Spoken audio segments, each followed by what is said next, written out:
13-ാം നൂറ്റാണ്ടിലെ പ്രസിദ്ധനായ ഒരു എഴുത്തുകാരനാണ് ജലാലുദ്ദീൻ മുഹമ്മദ് റൂമി. അദ്ദേഹം പറയുന്ന ഒരു സ്റ്റേറ്റ്മെൻറ്റോടുകൂടെ ഇന്നത്തെ ധ്യാനത്തിലേക്ക് പ്രവേശിക്കാം എന്ന് കരുതുന്നു. അദ്ദേഹം പറയുന്നത്, don't you know yet it is your light that light the whole world. നിങ്ങൾ അറിയുന്നില്ലയോ, നിങ്ങളുടെ പ്രകാശം ഈ ലോകത്തെ ആകമാനം പ്രകാശിപ്പിക്കും. നിങ്ങൾ അറിയുന്നില്ലയോ, നിങ്ങളുടെ പ്രകാശം ഈ ലോകത്തെ ആകമാനം പ്രകാശിപ്പിക്കും. നമുക്ക് ഒരുമിച്ചുള്ള ധ്യാനത്തിനായി അപ്പോസ്തലനായ വിശുദ്ധ പൗലുസ് റോമർക്കെഴുതിയ ലേഖനം 5-ാം അധ്യായം അതിൻ്റെ 1-ാമത്തെ വാക്യവും അതിൻ്റെ 8-ാമത്തെ വാക്യവും ശ്രദ്ധയിലേക്ക് കൊണ്ടുവരട്ടെ. റോമാലേഖനം 5-ാം അധ്യായം 1-ാം വാക്യവും അതിൻ്റെ 8-ാമത്തെ വാക്യവും. വിശ്വാസത്താൽ നീതീകരിക്കപ്പെട്ടിട്ട് നമ്മുടെ കർത്താവായ യേശുക്രിസ്തു മൂലം നമുക്ക് ദൈവത്തോട് സമാധാനമുണ്ട്. ക്രിസ്തുവോ നാം പാപികൾ ആയിരിക്കുമ്പോൾ തന്നെ നമുക്ക് വേണ്ടി മരിക്കയാൽ ദൈവം തനിക്ക് നമ്മോടുള്ള സ്നേഹത്തെ പ്രദർശിപ്പിക്കുന്നു. വിശ്വാസത്താൽ നീതീകരിക്കപ്പെട്ടിട്ട് നമ്മുടെ കർത്താവായ യേശുക്രിസ്തു മൂലം നമുക്ക് ദൈവത്തോട് സമാധാനമുണ്ട്. ക്രിസ്തുവോ നാം പാപികളായിരിക്കുമ്പോൾ തന്നെ നമുക്ക് വേണ്ടി മരിക്കയാൽ ദൈവം തനിക്ക് നമ്മോടുള്ള സ്നേഹത്തെ പ്രദർശിപ്പിക്കുന്നു. നമുക്കൊരു നിമിഷം പ്രാർത്ഥിക്കാം. വചനം ജഡമായി ഞങ്ങളുടെ ഇടയിലേക്ക് വന്ന് കൃപയും സത്യവും നിറഞ്ഞവനായി ഞങ്ങളുടെ ഇടയിൽ പാർത്ത് അങ്ങയുടെ മരണത്താൽ ഞങ്ങളുടെ മരണത്തെ ഇല്ലാതെയാക്കി തീർത്ത ഞങ്ങളുടെ കർത്താവായ യേശു മെശിഹായുടെ പിതാവായ ദൈവമേ, നിൻ്റെ വചനം നീ ഞങ്ങളുടെ ഉള്ളിലും ഞങ്ങളുടെ ഹൃദയം ആകുന്ന മാംസപ്പളികയിലും എഴുതിയിരിക്കുന്നതിനാൽ ഞങ്ങൾ അങ്ങേക്ക് നന്ദി കരേറ്റുന്നു. നിൻ്റെ പരിശുദ്ധ റൂഹായെ ഞങ്ങളുടെ ജീവിതത്തെ നിങ്കലേക്ക് ആനയിക്കുന്നതിനു വേണ്ടി നീ ഞങ്ങൾക്ക് നൽകിയിരിക്കുന്നതിനാൽ ഞങ്ങൾ അങ്ങേക്ക് നന്ദി കരേറ്റുന്നു. പരസ്പരം ഊന്നുവടികളായി തീരുവാൻ ഞങ്ങൾക്ക് ക്രിസ്തുവേശുള്ള സ്നേഹത്താൽ കൂട്ടായ്മ നൽകിയിരിക്കുന്ന നിൻ്റെ തിരുശരീരമായ സഭയ്ക്ക് വേണ്ടി ഞങ്ങൾ അങ്ങേക്ക് നന്ദി കരേറ്റുന്നു. ദൈവമായ കർത്താവേ, ഞങ്ങൾ ഒരുമിച്ച് നിൻ്റെ വചനത്തെ ധ്യാനിപ്പാനായിട്ടൊരുങ്ങുമ്പോൾ നിൻ്റെ വചനം ഇന്ന് ഞങ്ങളോട് സംസാരിക്കണമേ. നിൻ്റെ വചനം ഞങ്ങൾ കാണുന്നതിനും നിൻ്റെ വചനത്താൽ ഞങ്ങൾ കാണപ്പെടുന്നതിനും ഇന്നിടയാക്കണമേ. എളിയ അടിയൻ്റെ വായിലെ വാക്കുകളെ നീ സ്ഫുടം ചെയ്യണമേ. പ്രിയ കർത്താവെ, ഞങ്ങളുടെ തിരുമേനിയെ അനുഗ്രഹിക്കണമേ. ഞങ്ങളുടെ വികാരി ജനറൽ അച്ഛനെ നീ കരുത്തും ദൈവകൃപയും കൊണ്ട് നിറയ്ക്കണമേ. ഞങ്ങളുടെ ചുമതലക്കാരായ അച്ഛന്മാരെയും ഞങ്ങളുടെ കൗൺസിൽ അംഗങ്ങളെയും അസംബ്ലിയെയും ഞങ്ങളുടെ ദൈവജനത്തെയും നീ അനുഗ്രഹിക്കണമേ. എളിയ അടിയൻ്റെ വായിലെ വാക്കുകളും ഞങ്ങൾ ഓരോരുത്തരുടെയും ഹൃദയത്തിലെ ധ്യാനവും ദൈവമേ അങ്ങേക്ക് പ്രസാദകരമായിരിക്കണമേ. യേശു മെശിഹ മൂലം ഞങ്ങളുടെ പ്രാർത്ഥന കേൾക്കണമേ. ആമേൻ.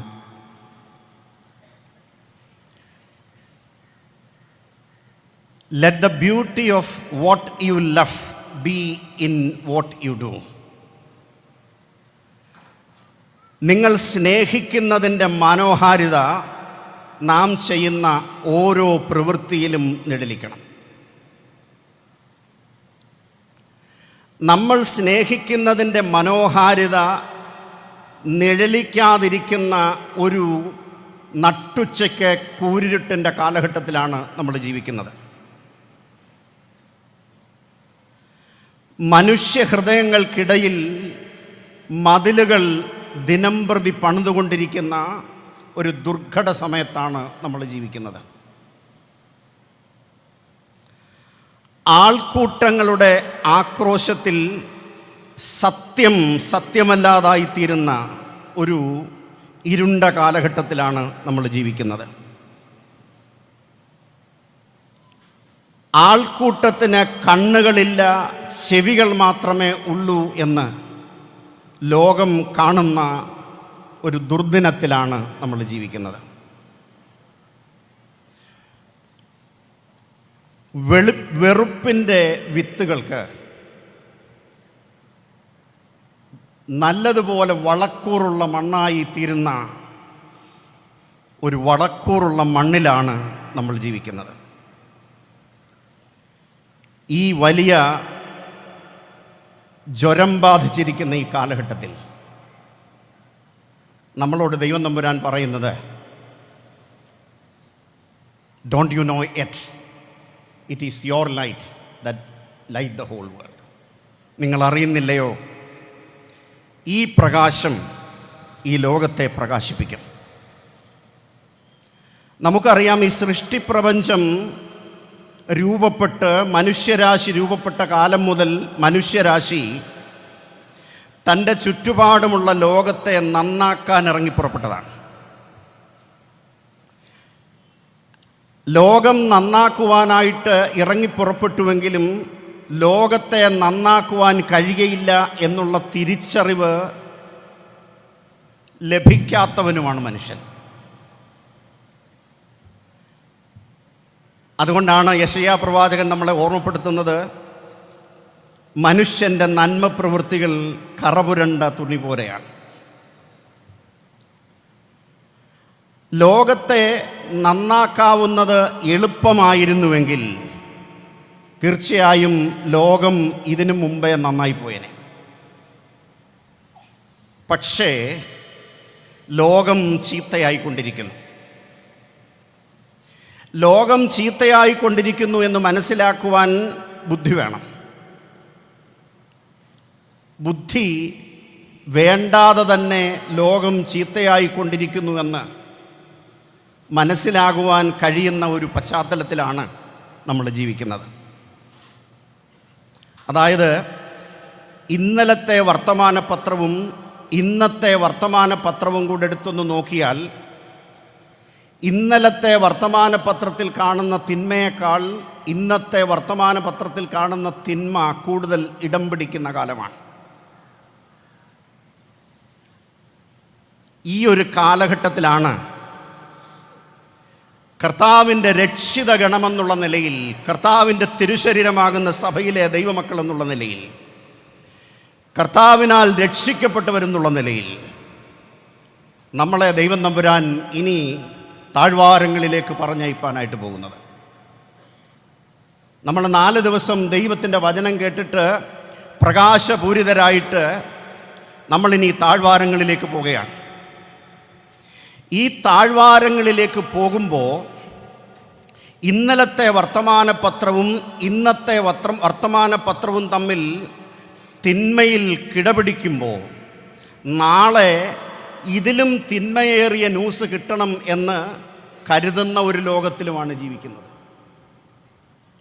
അതുകൊണ്ട് തിന്മ ഒരുപക്ഷെ വർദ്ധിച്ചു വരുന്നുവോ എന്ന് തോന്നാവുന്ന ഒരു കാലഘട്ടമാണ്. ഇവിടെ നമുക്ക് ആവശ്യമുള്ളത് 2 കാര്യങ്ങളാണ്. ബുദ്ധിയല്ല ആവശ്യം, മറിച്ച് ശുദ്ധിയാണ്. ഇവിടെ ആവശ്യം നമുക്ക് ഇരുട്ടല്ല, നമുക്കാവശ്യം വെളിച്ചമാണ്. നമുക്ക് വെളിച്ചം അത്യാവശ്യമാണ്. ഈ വെളിച്ചം നമ്മുടെ കർത്താവിലൂടെ നമുക്ക് ലഭിച്ചിട്ടുണ്ട്. അങ്ങനെ കർത്താവിങ്കലൂടെ ലഭിച്ച വെളിച്ചം നമുക്കറിയാം, അത് നീതീകരണത്തിൻ്റെ വെളിച്ചമാണ്. ഇതാണ് റോമാലേഖനത്തിൽ വിശുദ്ധനായ പൗലോസ് പറയുന്നത്. കർത്താവിലൂടെ നമുക്ക് ലഭിച്ചിരിക്കുന്നത് നീതീകരണത്തിൻ്റെ വെളിച്ചമാണ്.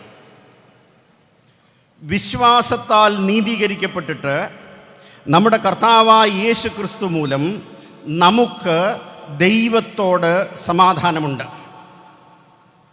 വിശ്വാസത്താൽ നീതീകരിക്കപ്പെട്ടിട്ട് നമുക്ക് ദൈവത്തോട് സമാധാനമുണ്ട്. അങ്ങനെ ദൈവത്തോട് സമാധാനമുണ്ടാകണമെങ്കിൽ നമുക്കറിയാം, ഭാരത ചിന്തയനുസരിച്ച് മനുഷ്യ ജീവിതത്തിൻ്റെ സാക്ഷാത്കാരത്തിനായുള്ള 4 പ്രധാനപ്പെട്ട മൂല്യങ്ങളുണ്ട്. അതിനെ നമ്മൾ പറയുന്നത് ധർമ്മം, അർത്ഥം, കാമം, മോക്ഷം. ധർമ്മമെന്ന് പറഞ്ഞാൽ നമുക്കറിയാം, നമ്മുടെ മോറൽ വാല്യൂസാണ്, നമ്മുടെ ധാർമ്മിക മൂല്യങ്ങളാണ്. എന്നാൽ വർത്തമാന കാലഘട്ടത്തിലെ ധാർമ്മിക മൂല്യങ്ങളെ വിഷലിപ്തമാക്കത്തക്ക രീതിയിൽ വളരെ പൈതങ്ങളായിരിക്കുമ്പോൾ തന്നെ മനസ്സിനെയും ഹൃദയങ്ങളെയും രൂപപ്പെടുത്തിക്കൊണ്ടിരിക്കുന്ന ഒരു ജ്വരം ബാധിച്ച സമൂഹത്തിലാണ് നമ്മൾ ജീവിക്കുന്നത്. ആ ജ്വരം ബാധിച്ചിരിക്കുന്ന സമൂഹത്തിനകത്ത് നമ്മൾ ബുദ്ധിക്ക് പുറകെ പോകണം എന്ന് ക്രിസ്തുവിൻ്റെ സ്നേഹത്താൽ വേർതിരിക്കപ്പെട്ട ദൈവജനമെന്നുള്ള നിലയിൽ നാം കൂടുതൽ പ്രാധാന്യം കൊടുക്കുമ്പോൾ, നമ്മുടെ കുഞ്ഞുങ്ങൾ സൺഡേ സ്കൂൾ പഠിച്ചില്ലെങ്കിലും കുഴപ്പമില്ല, ഈ ലോകജ്ഞാനം പ്രാപിച്ചാൽ മതി എന്നും കൂടെ നമ്മൾ കാണുമ്പോൾ, ക്രിസ്തുവേശുള്ള പ്രകാശത്തിൻ്റെ ധാർമ്മിക മൂല്യങ്ങൾ നമ്മൾ നിന്ന് നഷ്ടപ്പെടുവാനിടയുണ്ട്. അതുകൊണ്ട് പാപമെന്ന് പറയുന്നത് പഴയ നിയമത്തിൽ നമ്മളെ ഓർമ്മപ്പെടുത്തുന്നത് തിന്മയാണ്. തിന്മയാൽ നന്മയെ നേടുവാൻ നമുക്ക് കഴിയില്ല. നന്മയാൽ മാത്രമേ നമുക്ക് തിന്മയെ നേരിടുവാൻ കഴിയുള്ളൂ.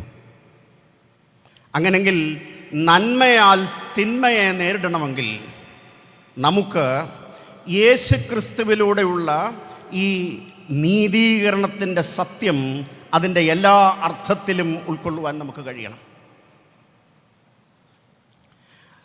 നമുക്കറിയാം, ധർമ്മത്തിന് ശേഷം രണ്ടാമത്തെ സ്റ്റെപ്പാണ് അർത്ഥമെന്ന് പറയുന്നത്.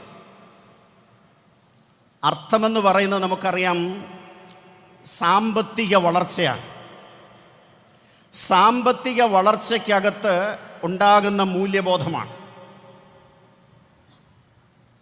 സാമ്പത്തിക വളർച്ച ഉണ്ടാകുമ്പോൾ സമ്പത്തുള്ളവൻ എങ്ങനെ വിനിയോഗിക്കണം എന്നുള്ളൊരു മൂല്യബോധമുണ്ട്. അത് മനുഷ്യൻ്റെ മോക്ഷപ്രാപ്തിയിലേക്ക്, മനുഷ്യൻ്റെ പർപ്പസിലേക്ക് നയിക്കുന്നതാണ് എന്ന് ഈ ഫിലോസഫി ഓർമ്മപ്പെടുത്തുന്നുണ്ട്. പ്രിയപ്പെട്ടവരെ, വർത്തമാന കാലഘട്ടത്തിൽ സാമ്പത്തിക മൂല്യങ്ങൾ ചോർന്നൊലിച്ചുകൊണ്ടിരിക്കുന്ന ഒരു കാലഘട്ടമാണ്.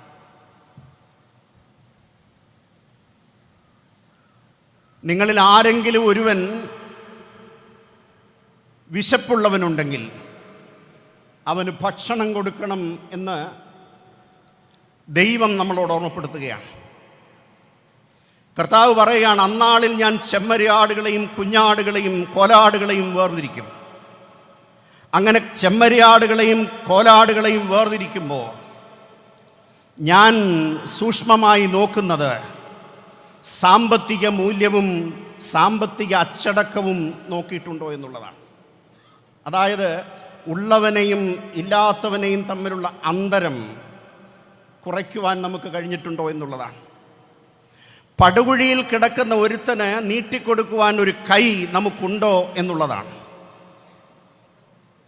പ്രിയപ്പെട്ടവരെ, അങ്ങനെങ്കിൽ സാമ്പത്തിക മൂല്യങ്ങൾ ഇന്ന് എങ്ങനെ പണമുണ്ടായാലും കുഴപ്പമില്ലെന്ന് വിചാരിക്കുന്നതാണ്. നമുക്കറിയാം, സാധാരണഗതിയിൽ അച്ഛന്മാരെയൊക്കെ കളിയാക്കാൻ പറയുന്നൊരു പദമുണ്ട്, ഈ കുഞ്ഞുണ്ണി മാഷിൻ്റെ യേശുവിലാണൻ വിശ്വാസം, കീശയിലാണൻ ആശ്വാസം. ഇത് കേട്ടപ്പോൾ നിങ്ങളെല്ലാവരും ചിരിച്ചു. എന്നാൽ ഇന്നിപ്പോൾ എല്ലാവർക്കും പണം മതി. എന്നാൽ സാമ്പത്തിക കാര്യങ്ങളിലൊരു മൂല്യം വേണം എന്ന് ഓർമ്മപ്പെടുത്തുന്നുണ്ട്. അതാണ് രണ്ടാമത്തെ പോയിന്റ് ഓഫ് ലൈഫ്. മൂന്നാമത്തതെന്ന് പറയുന്നത് വ്യക്തിജീവിതത്തിൻ്റെ സന്തോഷവുമായിട്ട് ബന്ധപ്പെട്ടാണ്. ഫിസിക്കൽ പ്ലഷറിനെ സംബന്ധിച്ചാണ്. ഫിസിക്കൽ പ്ലഷറിനകത്തൊരു മൂല്യബോധമുണ്ടായിരിക്കണമെന്ന് ഓർമ്മപ്പെടുത്തുകയാണ്. വർത്തമാന കാലഘട്ടത്തിൽ അങ്ങനെ ഒന്നില്ലാതെ പോവുകയാണ്. നാലാമത്തെ ഒന്നാണ് ആധ്യാത്മിക മൂല്യങ്ങളെക്കുറിച്ച് ഓർമ്മപ്പെടുത്തുകയാണ്. അതുകൊണ്ട് ആധ്യാത്മികതയുടെ ഇടയിൽ പോലും ഒരു പക്ഷേ മൂല്യങ്ങളില്ലാതെ പോകുന്ന ഒരു കാലഘട്ടമാണ്. അങ്ങനെ നട്ടുച്ചയ്ക്ക് കൂരിട്ട് വന്നിരിക്കുന്ന ഒരു കാലഘട്ടമാണ്. എന്നാൽ ഈ കാലഘട്ടത്തിൽ നമുക്ക് തേജസ്സേറിയ ഒരു പ്രകാശം യേശു കർത്താവിലുണ്ട്. അതാണ് നമുക്ക് രക്ഷയുടെ അടിത്തറ എന്ന് പറയുന്നത്. നമുക്കറിയാം, നമ്മളെല്ലാവരും രക്ഷിക്കപ്പെട്ടവരാണ്. എങ്ങനെയാണ് രക്ഷിക്കപ്പെട്ടത്? ഇപ്പോൾ രക്ഷിക്കപ്പെട്ടതെന്ന് പറയുമ്പോൾ നമ്മൾ പെട്ടെന്ന് പറയും നമ്മൾ മാമോദിസ ഏറ്റുകൊണ്ടാന്ന് പറയും. സ്നാനമേറ്റതുകൊണ്ടല്ല നമ്മൾ രക്ഷിക്കപ്പെട്ടത്. നമ്മൾ രക്ഷിക്കപ്പെട്ടത് കർത്താവായ യേശു ക്രിസ്തു മുഖാന്തരമാണ്. ഈ നീതീകരണത്തിനും രക്ഷയ്ക്കും ഒരു ഭൂതകാലമുണ്ട്, ഒരു വർത്തമാനകാലമുണ്ട്. 2000 വർഷങ്ങൾക്ക് മുമ്പ് അവൻ പാപയാഗമായും പാപപരിഹാരയാഗമായും കാൽവറിയുടെ മഹോന്നതങ്ങളിൽ നമുക്ക് വേണ്ടി മരിച്ചു. അവൻ മരിച്ചത് മൂലം അവൻ്റെ അടിപ്പിണരുകളാൽ നമുക്ക് സൗഖ്യം ലഭിച്ചു. അതുകൊണ്ട് നമ്മുടെ കർത്താവായ യേശു ക്രിസ്തു മൂലം സകല മാനവരാശിക്കും സകല സൃഷ്ടിക്കും രക്ഷ സ്വായത്തമായി തീർന്നിരിക്കുന്നു. എന്നാൽ രക്ഷയുടെ അവകാശിയായി തീർന്നതാണ് നമ്മൾ. കർത്താവിൻ്റെ ആത്മാവ് നമ്മളെ സ്നാനത്തിലൂടെ കർത്താവിൻ്റെ തിരുശരീരമാകുന്ന സഭയിലേക്ക് പ്രവേശിപ്പിച്ചത്. അങ്ങനെങ്കിൽ നാം രക്ഷിക്കപ്പെട്ടത് നമ്മൾ വിലയ്ക്ക് വാങ്ങിയതല്ല, നാം ചെയ്ത ഒരു പ്രവൃത്തി കൊണ്ട് നേടിയെടുത്തതുമല്ല, മറിച്ച് കർത്താവായ യേശു ക്രിസ്തുവിലൂടെ നമുക്ക് ലഭിച്ചതാണ്. രക്ഷാദാനമോ അതെത്ര മാധുരം, എന്നെ വീണ്ടതോ അതെത്ര. കർത്തൻ സ്വന്തമായിട്ടെന്നെ തീർത്തതാൽ കീർത്തിക്കും ഞാൻ മോദമായി. കർത്തൻ സ്വന്തമായിട്ടെന്നെ തീർത്തതാൽ കീർത്തിക്കും നന്ദമായി. അതുകൊണ്ട് കർത്താവായ യേശു ക്രിസ്തുവിലൂടെ ലഭ്യമായിരിക്കുന്ന രക്ഷ, ആ രക്ഷ സ്വായത്തമാക്കിയിരിക്കുന്നവർ യേശു ക്രിസ്തു സഞ്ചരിച്ച സഞ്ചാരപഥങ്ങളിലൂടെ സഞ്ചരിക്കേണ്ടിയിരിക്കുന്നു. അങ്ങനെ യേശു ക്രിസ്തുവിലൂടെ രക്ഷ ലഭിച്ചവരെ ദിനംപ്രതി കർത്താവ് സഭയോടുകൂടെ ചേർത്തു. ഇത് കേൾക്കുമ്പോൾ നമ്മൾ ഒരുപക്ഷെ തെറ്റിദ്ധരിച്ചേക്കാം, നമ്മുടെ വിശ്വാസമാണ് പ്രാധാന്യമെന്ന് തെറ്റിദ്ധരിച്ചേക്കാം. അതിന് വിശുദ്ധനായ പൗലുസ് എഫേസ്യക്കാരോടും ഫിലിപ്പക്കാരോടും പറയുന്നുണ്ട്. എന്താ പറയുന്നറിയാമല്ലോ? കൃപയാലല്ലോ വിശ്വാസം മൂലം നിങ്ങൾ രക്ഷിക്കപ്പെട്ടിരിക്കുന്നു, അതിനും നിങ്ങൾ കാരണമല്ല, പിന്നെന്തുവാ? ദൈവത്തിൻ്റെ ദാനമാണ്. അങ്ങനെയാണെങ്കിൽ നമ്മളെല്ലാവരും ജനിച്ചിരിക്കുന്നത് കർത്താവായ യേശു ക്രിസ്തുവിൻ്റെ ശരീരമാകുന്ന സഭയിലാണ്. അതുകൊണ്ട് കർത്താവായ യേശു ക്രിസ്തുവിൻ്റെ ശരീരമാകുന്ന സഭയിൽ ജനിച്ച മക്കളെന്നുള്ള നിലയിൽ ഈ നിയമം നിങ്ങൾക്കും നിങ്ങളുടെ മക്കൾക്കും മക്കളുടെ മക്കൾക്കും ദൂരസ്ഥരായവർക്കും സമീപസ്ഥരായവർക്കും എന്നേക്കും ഒരു ശാശ്വത നിയമമായിരിക്കും എന്നുള്ള നിലയിൽ കർത്താവിൻ്റെ ആത്മാവ് തൻ്റെ മരണത്തോടും പുനരുത്ഥാനത്തോടും നമ്മളെ ഏകീഭവിപ്പിച്ച് കർത്താവിനോടുകൂടെ ചേർത്തിരിക്കുകയാണ്. അങ്ങനെ കർത്താവിനോടുകൂടെ മാമോദിസയിലൂടെ ചേർത്തിരിക്കുന്ന നമ്മെ സംബന്ധിച്ചിടത്തോളം ഒരു രക്ഷിത ഗണമെന്നുള്ള നിലയിൽ കർത്താവിൻ്റെ ശരീരമാകുന്ന സഭയിലെ ദൈവമക്കൾ എന്നുള്ള നിലയിൽ നമ്മൾ ഈ വെളിച്ചത്തിൻ്റെ വാഹകരായി ഈ കാലഘട്ടത്തിൽ സഞ്ചരിക്കേണ്ടതായിട്ടുണ്ട്. ഈ വെളിച്ചം മറ്റുള്ളവർക്ക് കൊടുക്കേണ്ടതായിട്ടുണ്ട്. പ്രിയപ്പെട്ടവരെ, അങ്ങനെങ്കിൽ അവൻ്റെ പുത്രനായ യേശു ക്രിസ്തുവിൻ്റെ രക്തം സകല പാപവും പോക്കി നമ്മെ ശുദ്ധീകരിച്ച് നമ്മളെ വെടിപ്പുള്ളതാക്കി തീർത്തിരിക്കിയാൽ ഈ കർത്താവ് സഞ്ചരിച്ച സഞ്ചാരപഥത്തിലൂടെ സഞ്ചരിക്കുന്നതിന് വിളിക്കപ്പെട്ടവരാണ് നമ്മളെല്ലാവരും എന്ന് വിസ്മരിച്ചുകൂടാ. അതുകൊണ്ട് വിശ്വാസത്താൽ ഓരോ ദിവസവും നീതീകരിക്കപ്പെട്ടിട്ട് നമ്മുടെ കർത്താവായ യേശു ക്രിസ്തു മൂലം നമുക്ക് പിതാവായ ദൈവത്തോട് നിരപ്പ് പ്രാപിച്ച് യാത്ര ചെയ്യുവാനായിട്ട് കഴിയണം. അങ്ങനെ നിരപ്പ് പ്രാപിച്ച് യാത്ര ചെയ്യുമ്പോൾ നമുക്ക് ലഭിക്കുന്ന ഒരു യാത്രയുടെ സഞ്ചാരപഥമാണ് ശുദ്ധീകരണത്തിൻ്റെ പദം യാത്രയെന്ന് പറയുന്നത്. പ്രിയപ്പെട്ടവരെ, അതുകൊണ്ട് നീതീകരണത്തിൻ്റെ അനുഭവത്തിലൂടെ ക്രിസ്തുസഭ ശുദ്ധീകരണത്തിൻ്റെ അനുഭവത്തിലേക്ക് പ്രവേശിക്കണം. എങ്ങനെയാണ് നമുക്ക് ശുദ്ധീകരണം ലഭിക്കേണ്ടുന്നത്? ഞാൻ പറഞ്ഞല്ലോ, ഞാൻ മോട്ടോർ സൈക്കിളിൽ യാത്ര ചെയ്തിട്ടുള്ള ആളാണ്. ബാംഗ്ലൂരിൽ കൂടെ മോട്ടോർ സൈക്കിളിൽ യാത്ര ചെയ്ത് പോകുമ്പോൾ വൈകിട്ടാകുമ്പോഴത്തേക്ക് എൻ്റെ വെള്ളക്കുപ്പായം മുഴുവൻ വേറൊരു പൊടി പിടിക്കും. തിരിച്ചു വന്ന് ആ കുപ്പായം അലക്കിയെങ്കിലേ പിറ്റേ ദിവസം ഇടാൻ പറ്റത്തുള്ളൂ. അലക്കിയാലും അത് ശരിക്ക് പോകില്ല. ഞാൻ മുമ്പ് പറഞ്ഞതുപോലെ തിന്മയുടെ ജ്വരം ബാധിച്ചിരിക്കുന്ന ഈ ഒരു സമൂഹത്തിൽ നമ്മൾ ജീവിക്കുമ്പോൾ ഈ തിന്മയുടെ ജ്വരത്തിൻ്റെ കാറ്റേറ്റ നമുക്കും തിന്മയുടെ കളങ്കം വരുവാൻ സാധ്യതയുണ്ട്. അതുകൊണ്ട് ഈ തിന്മയുടെ ഒരിക്കലും ഒരു കളങ്കം ലേശാതെ നമ്മൾ മുമ്പോട്ട് പോകണമെങ്കിൽ നമുക്ക് ആഴമായ ഒരു ശുദ്ധീകരണത്തിൻ്റെ അനുഭവം നമുക്ക് വേണം. ഈ ശുദ്ധീകരണത്തിനും നമുക്കറിയാം 2 തലങ്ങളുണ്ട്. ഒന്ന്, നമ്മുടെ ദൈനംദിന ജീവിതത്തിൽ നമുക്ക് ഏൽക്കുന്ന ചില കറകൾ നമുക്ക് മാറ്റേണ്ടതായിട്ടുണ്ട്. ഞാൻ വലിയ കാര്യമൊന്നുമല്ല പറഞ്ഞു. നമുക്കറിയാം, വേദപുസ്തകം നമ്മൾ പരിശോധിച്ച് നോക്കുമ്പോൾ പഴയ നിയമം നമ്മളെ ഓർമ്മപ്പെടുത്തുന്നത് പാപമെന്ന് പറയുന്നത് തിന്മയാണ്. ആ തിന്മ പ്രവർത്തിക്കുമ്പോൾ അതുണ്ടാക്കാവുന്ന സ്റ്റെയിൻ നമ്മുടെ ഇടയിലുണ്ടാകാം. പുതിയ നിയമത്തിൽ യോഹന്നാൻ്റെ ലേഖനത്തിൽ പറയുന്നത് പാപം അധർമ്മം തന്നെയാണെന്നാണ് പറയുന്നത്.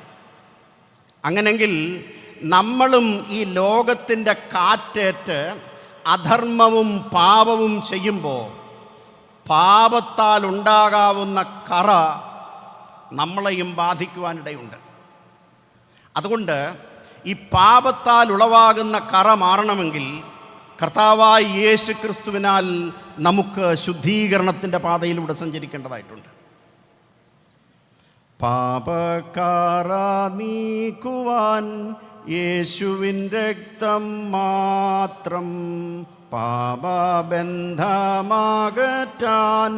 യേശുവിൻ്റെ രക്തം മാത്രം.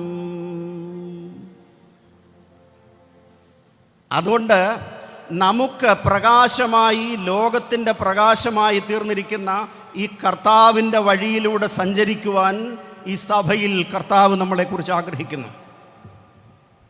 പ്രിയപ്പെട്ടവരെ, അതുകൊണ്ടാണ് സഭയിൽ ശുദ്ധീകരണമെന്ന് പറയുന്നത് നമ്മുടെ ഉള്ളിലേക്ക് നോക്കി നാം ശുദ്ധീകരിക്കേണ്ടിയിരിക്കുന്നു.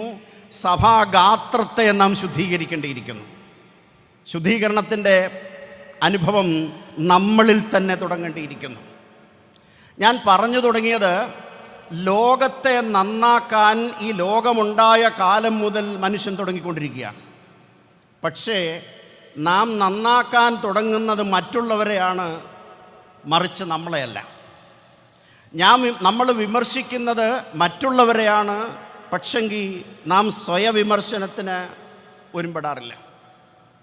അങ്ങനെങ്കിൽ എല്ലാവർക്കും വേണ്ടുന്ന ഒന്നാണ് ആത്മശോധന എന്ന് പറയുന്നത്.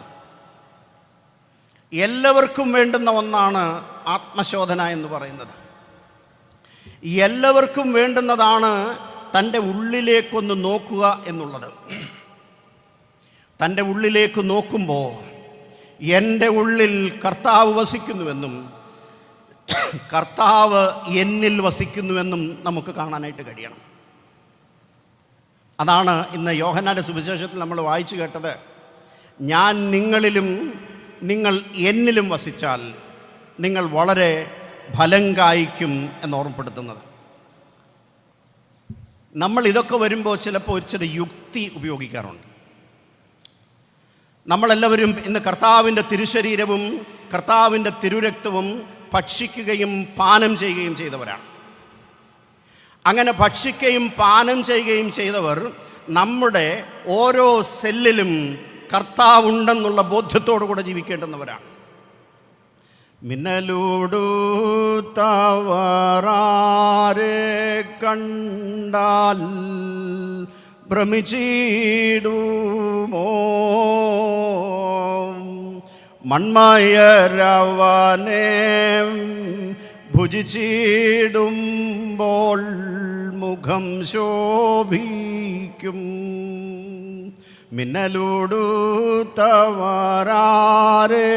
കണ്ടാൽ ഭ്രമിച്ചിടുമോ, മൺമയരവനെ ഭുജിച്ചിടുമ്പോൾ മുഖം ശോഭിക്കും.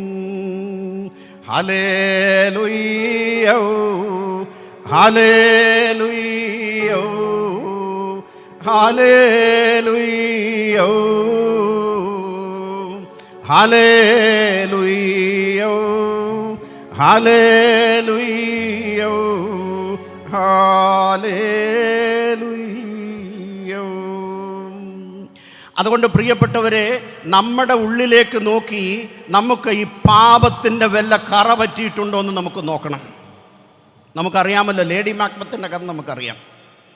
ലേഡി മാക്ബത്ത് ഡങ്കൻസിനെ കൊന്നതിന് ശേഷം അവൾ പറയുന്നുണ്ട്, നമുക്കറിയാം, ഈ അറേബ്യയിലെ എല്ലാ പെർഫ്യൂമുകളും ഉപയോഗിച്ച് എൻ്റെ കൈ കഴുകിയാലും ഇതിൻ്റെ മണം നിൽക്കുമെന്ന് പറയുന്നുണ്ട്.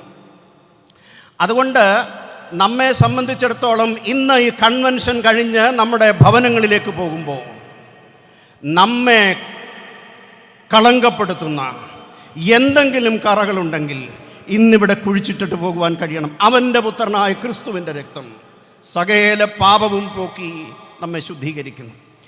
ലോകത്തെ ബാധിച്ചിരിക്കുന്ന ജ്വരത്താൽ കളങ്കപ്പെടുവാനുള്ളവരല്ല നമ്മൾ. ലോകത്തിൽ കളങ്കത്തിൻ്റെ ജ്വരമുണ്ടെന്ന് പറഞ്ഞ് വിമർശിക്കാനുള്ളവരുമല്ല.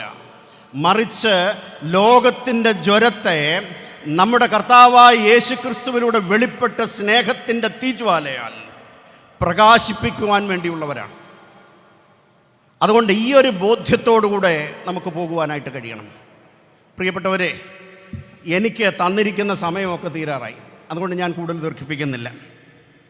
അതുകൊണ്ട് നമ്മുടെ ജീവിതത്തിൽ ഭാരമോ പാപമോ തിന്മയോ അധർമ്മമോ എന്തെങ്കിലും ഉണ്ടെങ്കിൽ അതിനെ ഒന്ന് പൂർണ്ണമായിട്ട് ശുദ്ധീകരിക്കുവാൻ, ഉള്ളിലേക്ക് നോക്കി ഒന്ന് ശുദ്ധീകരിക്കുവാൻ നമുക്ക് കഴിയണം. കായീൻ രക്ഷപ്പെടണമെങ്കിൽ യാഗം കഴിച്ചാൽ കഴിയില്ലേ? കായീൻ രക്ഷപ്പെടണമെങ്കിൽ സഹോദരനോട് കാണിച്ച കളങ്കത്തിന് പ്രായശ്ചിത്തം ചെയ്യണം. കായീൻ രക്ഷപ്പെടണമെങ്കിൽ അധർമ്മമാണ് ഞാൻ ചെയ്തതെന്ന് അംഗീകരിച്ചാൽ പോരാ, മറിച്ച് ദൈവത്തോടും തൻ്റെ സഹോദരനോടും നിരക്കേണ്ടെന്ന് ആവശ്യമുണ്ട്. പ്രിയപ്പെട്ടവരെ, വർത്തമാന കാലഘട്ടത്തിൽ ഒരുവൻ്റെ ശരീര ആകൃതിയും ഒരുവൻ്റെ വസ്ത്രവും അവൻ കഴിക്കുന്ന ഭക്ഷണവും അവനെ കൊല്ലുന്നതിനുതകുന്ന ഒന്നായി പരിണമിക്കുന്ന വിഷമുള്ള കാലഘട്ടത്തിലാണ് നമ്മൾ ജീവിക്കുന്നത്.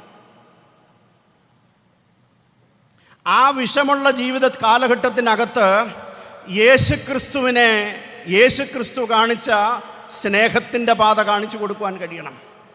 അതുകൊണ്ടാണ് പറയുന്നത്, ക്രിസ്തു നിമിത്തം ഉപദ്രവിക്കപ്പെടുന്നവർ, നീതി നിമിത്തം ഉപദ്രവിക്കപ്പെടുന്നവർ ആരാണെന്നറിയാമോ? ഭാഗ്യവാന്മാരാണ്. നമ്മൾ വർത്തമാന പത്രത്തിൽ നോക്കി, കേരളത്തിലൊരു പക്ഷേ അത്ര അറിയില്ലെങ്കിൽ പോലും ഇതിൻ്റെ കാഠിന്യം നോർത്ത് ഇന്ത്യയിലുണ്ട്. ഇതിൻ്റെ കാഠിന്യം നോർത്ത് ഇന്ത്യയിലുണ്ടെങ്കിലും നമുക്കറിയാം,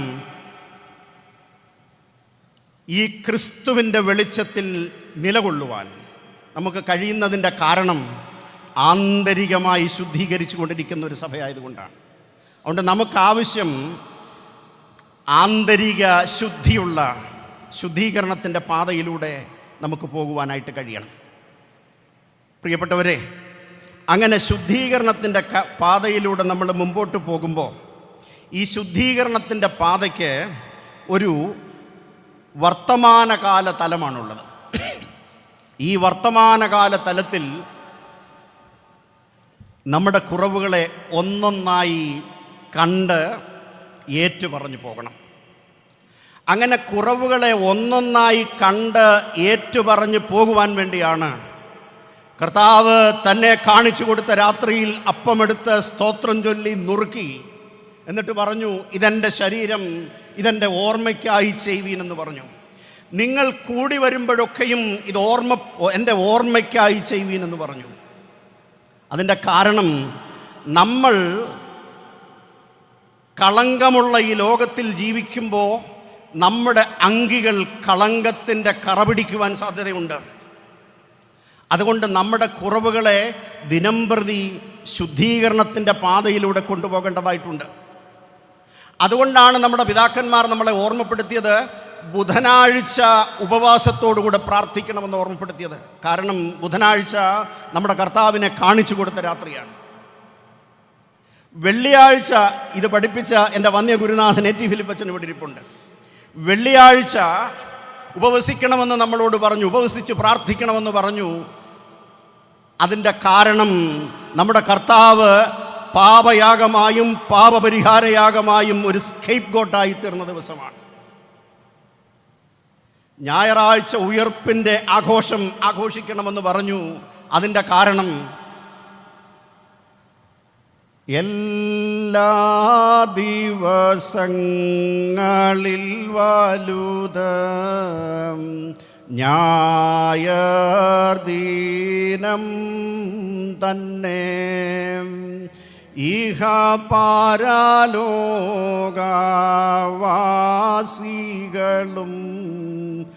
മോദിക്കും നീ ദിനം. ഹല്ലേലൂയ, ഓ ഹല്ലേലൂയ. ഇത് വെറുതെ പാട്ടുപാടി വിടാൻ വേണ്ടിയുള്ളതല്ല. അതുകൊണ്ടാണ് നമ്മളോട് പറഞ്ഞത്, ഒരു ക്രിസ്തുവിൻ്റെ രക്ഷിക്കപ്പെട്ട കർത്താവുമായുള്ള നീതീകരണം പ്രാപിച്ച കർത്താവിൻ്റെ ശുദ്ധീകരണത്തിൻ്റെ പാതയിലൂടെ സഞ്ചരിക്കുന്ന ആൾ കുറഞ്ഞത് 7 പ്രാവശ്യമെങ്കിലും ദിവസം പ്രാർത്ഥിക്കണമെന്ന് പറഞ്ഞത് അതുകൊണ്ടാണ്. അതുകൊണ്ട് നമുക്ക് കർത്താവായി യേശു ക്രിസ്തു സഞ്ചരിച്ച സഞ്ചാരപഥം ബേദലഹേം മുതൽ ഗോൽഗോഥ വരെയും ഉയർത്തെഴുന്നേൽപ്പിൻ്റെ പടവിലൂടെ സ്വർഗാരോഹണം ചെയ്ത് യാത്ര ചെയ്ത സ്നേഹത്തിൻ്റെ സഞ്ചാരപഥമാണ്. ഈ സ്നേഹത്തിൻ്റെ സഞ്ചാരപഥത്തിലൂടെ സഞ്ചരിക്കുവാൻ നമുക്ക് സുവിശേഷത്താലുള്ള ശുദ്ധീകരണം നമുക്ക് ആവശ്യമാണ്. അതുകൊണ്ട് ഈ ലോകത്തെ കണ്ട് ഭയപ്പെടുമൊന്നും വേണ്ട. കാരണം ഈ ലോകത്തെ ജയിച്ചവനാണ് ആരോടുകൂടെ ഉള്ളത്? നമ്മളോടുകൂടെ ഉള്ളത്. ഈ ലോകത്തെ ജയിച്ചവനാണ്. അങ്ങനെയെങ്കിൽ അങ്ങനെയുള്ളവർ പ്രവേശിക്കുന്ന മൂന്നാമത്തെ പടിയാണ് ഏതെന്നറിയാം? നീതീകരണം പ്രാപിച്ചിട്ട് ശുദ്ധീകരണത്തിൻ്റെ വഴിയിലൂടെ പോയിട്ട്, ഇത് പൗലോസ് പറയുന്നത് തന്നെയാണ്, ശുദ്ധീകരണത്തിൻ്റെ വഴിയിലൂടെ പോയിട്ട് മഹത്വീകരണത്തിലേക്ക് പോവുകയാണ്. മഹത്വീകരണം എന്നതിന് നമുക്കറിയാം, കർത്താവ് കാൽവറി കുരിശിൽ പ്രവേശിക്കുന്നതിന് മുമ്പ് മഹാപുരോഹിത പ്രാർത്ഥന നടത്തുന്നുണ്ട്. ആ മഹാപുരോഹിത പ്രാർത്ഥനയ്ക്കകത്ത് ഇത് സംസാരിച്ചിട്ട് യേശു സ്വർഗത്തേക്ക് നോക്കി പറഞ്ഞതെന്തെന്നാൽ, പിതാവേ, എൻ്റെ നാഴിക വന്നിരിക്കുന്നു, അതുകൊണ്ട് നിൻ്റെ പുത്രനെ മഹത്വപ്പെടുത്തണമേ. നീ അവന് നൽകിയിരിക്കുന്ന ജോലി എല്ലാം തികച്ചിരിക്കുന്നു, അതുകൊണ്ട് കാലാവസാനത്തിന് മുമ്പേ നീ അവനെ പ്രവേശിപ്പിച്ച, അവൻ ഇരുന്ന ആ സ്ഥലത്തേക്ക്, മഹത്വത്തിലേക്ക് പ്രവേശിപ്പിക്കണമേ എന്ന് ഓർമ്മപ്പെടുത്തുകയാണ്. അങ്ങനെയെങ്കിൽ മഹത്വത്തിന് 2 തലങ്ങളുണ്ട്. ഒന്ന് ഒരു വർത്തമാനകാല തലമാണ്. വർത്തമാനകാല തലമെന്ന് പറയുന്നത് കഷ്ടതയിലൂടെ പോകുമ്പോഴും കഠിനമായ പീഡനമോ കഷ്ടതയുടെ സാഹചര്യമോ പുറം ലോകത്തിൽ കാണുമ്പോഴും ക്രിസ്തുവിൽ ഉല്ലസിച്ചു പോകുന്നവനാണ് അനുഗ്രഹിക്കപ്പെട്ട വെളിച്ചമുള്ള ക്രിസ്ത്യാനി എന്ന് പറയുന്നത്. എനിക്കറിയാവുന്ന നമ്മുടെ ഒരു ഇവാഞ്ചലിസ്റ്റ് ഉണ്ട്. നമ്മുടെ ഒരു ഇവാഞ്ചലിസ്റ്റിനെ ഉപദ്രവിച്ചു. ഉപദ്രവിച്ചതിന് ശേഷം പോലീസ് സ്റ്റേഷനിൽ ചെന്നു. അദ്ദേഹത്തെ പോലീസ് സ്റ്റേഷനിൽ കൊണ്ടുപോകുന്നതിന് മുമ്പ് തന്നെ ആശുപത്രിയിൽ കൊണ്ടുപോയി. ആശുപത്രി കൊണ്ടുപോയി 2 മാസത്തോളം ആശുപത്രിയിൽ കിടന്നു. അത് കഴിഞ്ഞതിന് ശേഷം അദ്ദേഹം തിരിച്ചു വന്നു. തിരിച്ചു വന്നപ്പോൾ ആ സുവിശേഷം പറയുകയാണ്, കർത്താവ് അനുഭവിച്ച കഷ്ടവുമായി തട്ടിച്ചു നോക്കുമ്പോൾ ഞാൻ അനുഭവിച്ച കഷ്ടം ഒന്നുമല്ല തിരുമേനി എന്നോട് ഓർമ്മപ്പെടുത്തുകയാണ്. പ്രിയപ്പെട്ടവരെ, ഇതാണ് വർത്തമാന കാലഘട്ടത്തിലെ മഹത്വത്തിൻ്റെ അനുഭവം എന്ന് പറയുന്നത്. ക്രിസ്തുവിൻ്റെ സ്നേഹത്തിൽ നിന്ന് എന്നെ വേർപെടുത്തുവാൻ ആർക്ക് കഴിയും? കഷ്ടതയ്ക്കാകട്ടെ, പട്ടിണിക്കാകട്ടെ, നഗ്നതയ്ക്കാകട്ടെ, വാളിനാകട്ടെ, വാഴ്ചകൾക്കാകട്ടെ, അധികാരങ്ങൾക്കാകട്ടെ, കർത്തൃത്വങ്ങൾക്കാകട്ടെ, ഇപ്പോഴുള്ളതിനാകട്ടെ, വരുവാനുള്ളതിനാകട്ടെ, യാതൊന്നിനും ക്രിസ്തുവിൻ്റെ സ്നേഹത്തിൽ നിന്ന് നമ്മളെ വേർപെടുത്തുവാൻ കഴിയുകയില്ല എന്ന് പറയുന്ന അനുഭവമാണ്. ഈ ലോകത്തിലുള്ള രാഷ്ട്രീയ നേതൃത്വവും മതനേതൃത്വവും എല്ലാ അവിശുദ്ധ കൂട്ടുകെട്ടും കൂടെ ചേർന്ന് നമ്മുടെ കർത്താവിനെ കാൽവറിയിലേക്ക് കൊണ്ടുപോയെങ്കിലും അവൻ എല്ലാവരുടെയും പാപങ്ങളെ ഏറ്റുകൊണ്ട് അവൻ പാപപരിഹാരയാഗമായും ഒരു സ്കേപ്പ് ഗോട്ടായും പോയെങ്കിൽ നമുക്കും സ്നേഹത്തിൻ്റെ പാതയിലൂടെ, ക്രിസ്തു സഞ്ചരിച്ച പാതയിലൂടെ സഞ്ചരിക്കുവാനുള്ളൊരു വലിയ ദൈവവിളിയാണ് വർത്തമാന കാലഘട്ടത്തിൽ ദൈവം തമ്പുരാൻ തന്നിരിക്കുന്നത്. അതുകൊണ്ടാണ് പൗലുസ് വാള് പ്രതീക്ഷിച്ചാണ് കിടക്കുന്നത്. വാളെന്ന് പറഞ്ഞാൽ റോമാ പൗരനായതുകൊണ്ട് ഒരുപക്ഷെ പൗലുസിനെ കൊല്ലുന്നത് വാളുകൊണ്ട് വെട്ടിയായിരിക്കും. അതുകൊണ്ടാണ് പൗലുസ് പറയുന്നത്, ക്രിസ്തുവിൻ്റെ സ്നേഹത്തിൽ നിന്ന് എന്നെ യാതൊന്നിനും വേർപെടുത്തുവാൻ കഴിയുകയില്ല എന്ന് പൗലുസ് പറയുന്നതിൻ്റെ കാരണം അതാണ്. പ്രിയപ്പെട്ടവരെ, അങ്ങനെങ്കിൽ ഈ ക്രിസ്തുവിൻ്റെ സ്നേഹത്തിൻ്റെ ചിറകടിയിൽ ഒളിച്ചിരിക്കുന്ന ഒരു വർത്തമാനകാല അനുഭവമുണ്ട്. ആ വർത്തമാനകാല അനുഭവം ഒരു അമ്മക്കിളി തൻ്റെ കുഞ്ഞിനെ തൻ്റെ ചിറകടിയിൽ ചേർത്ത് വച്ചിരിക്കുന്ന ആ ഒരു വലിയ കരുതലിൻ്റെ, സ്നേഹത്തിൻ്റെ അനുഭവമാണ്. ഞാൻ ഭാഗ്യസ്മരണീയനായ അലക്സാണ്ടർ തിരുമേനോട് ശുശ്രൂഷ ചെയ്യുമ്പോൾ ഞാൻ താമസിക്കുന്ന പുലാത്തീൻ അരമനയുടെ തൊട്ട് സൈഡിൽ ഒരു കിളിക്കൂടുണ്ട്. അത് ജനുവരി മാസത്തിലാണ് ആ കിളിക്കൂട്, സാധാരണ കിളിക്കുഞ്ഞുങ്ങൾ ഉണ്ടാകുന്നത്. ജനുവരി മാസത്തിൽ ഞങ്ങൾ ഒരിക്കൽ ഈ കൊട്ടാരക്കര സൈഡിൽ പോയിട്ട് തിരിച്ച് പോയി കല്ലിശ്ശേരി ഭാഗത്ത് ചെന്നപ്പോൾ ഭയങ്കര മഴ പെയ്തു. ഞാൻ വിചാരിച്ചു ആ കിളിക്കൂട്ടിൽ കിടക്കുന്ന കുഞ്ഞ് ചത്തുപോയി കാണുമെന്ന് വിചാരിച്ചു. കാരണം ഈ കിളിയുടെ കൂടിനൊരു പ്രത്യേകതയുണ്ട്, അതിൻ്റെ മുകളിലാണ് അതിൻ്റെ വാതിൽ. ഞാൻ ഓടിച്ചെന്ന് ഒരു കുടയെടുത്ത് അവിടെ ചെന്നപ്പോൾ, വർഗീസ് ഓണച്ചനൊക്കെ അറിയാം, കുടയെടുത്ത് ഞാൻ അവിടെ ചെന്നപ്പോൾ ഇതിൻ്റെ മകളിൽ എന്തോ ഒരു കരിയില ഇരിക്കുന്നത് പോലെ തോന്നി. ഞാൻ അവിടെ ചെന്ന് ഈ കൂടലൊന്ന് കൊട്ടിയപ്പോൾ ഇതിനകത്ത് നിന്ന് ഒരു തല ഇങ്ങനെ പുറത്തോട്ട് വന്ന് നോക്കിയപ്പോൾ അതിനേക്കാൾ 10 മടങ്ങ് വലിപ്പമുള്ള ഒരു രാക്ഷസനായ ഞാനാണ് മുമ്പ് നിൽക്കുന്നത്. എങ്കിലും അത് ഭയന്നില്ല.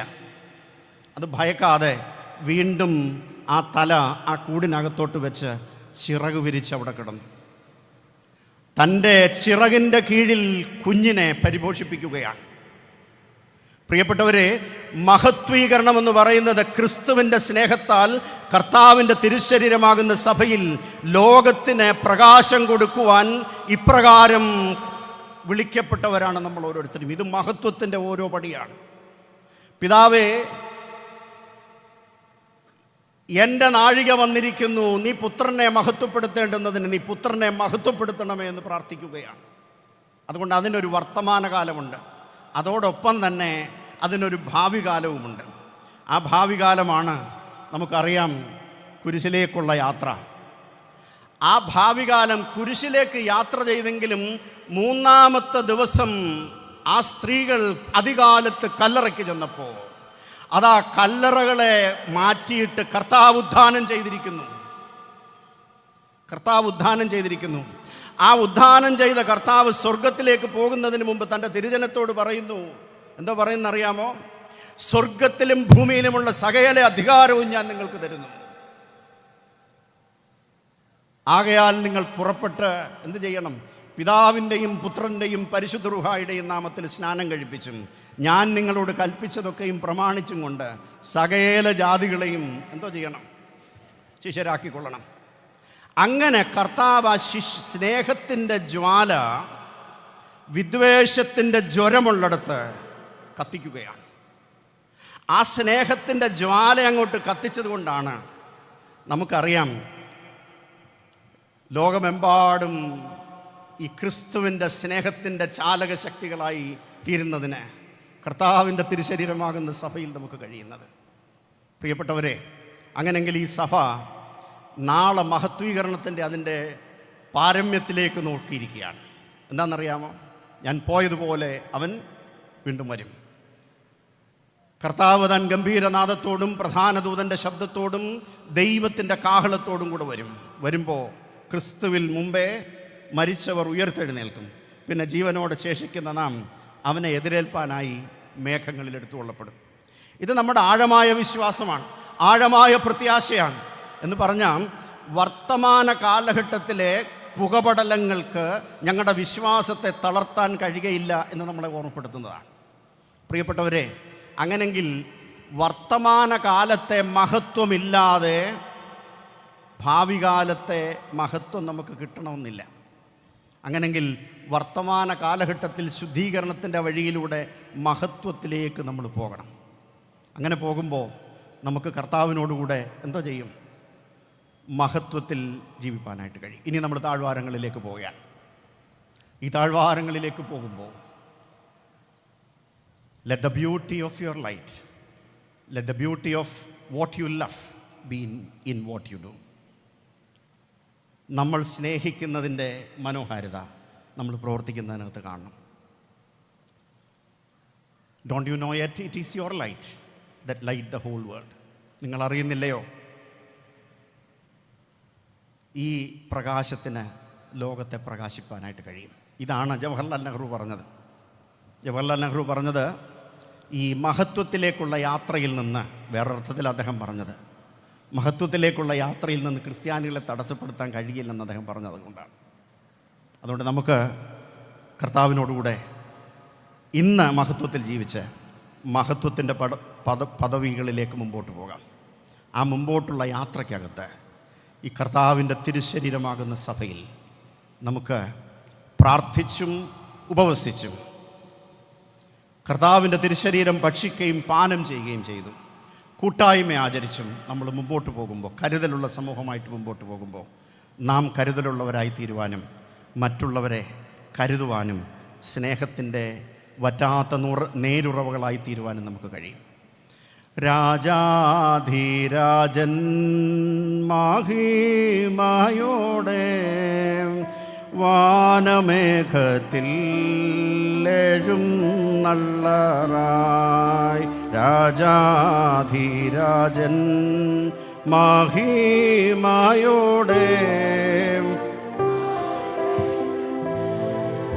എഴുന്നള്ളറായി, നിന്നാ കഷ്ടത പരിഹാസങ്ങൾ ദുഷികളെല്ലാം തീരാൻ കാലമായി, ദുഷികളെല്ലാം തീരാൻ കാലമായി, രാജാധിരാജൻ